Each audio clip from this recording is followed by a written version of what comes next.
Start by carefully measuring to get the exact size of your poster.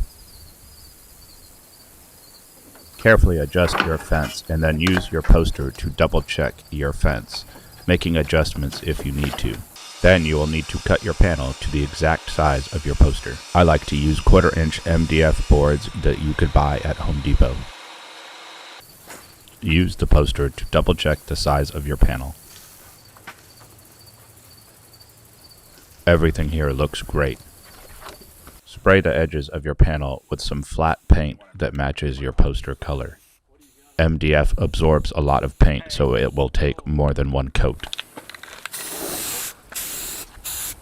Spray the panel and the poster using some contact adhesive.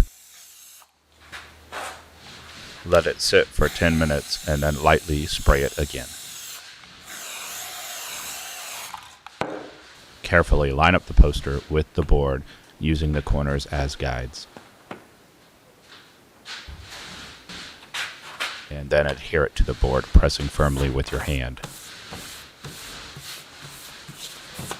Use a rubber roller to really adhere it to the board and to squeeze out any air bubbles. Use the roller in 2 directions. Use a razor blade to cut off any extra poster that hangs over the panel. Here is the finished panel mounted poster.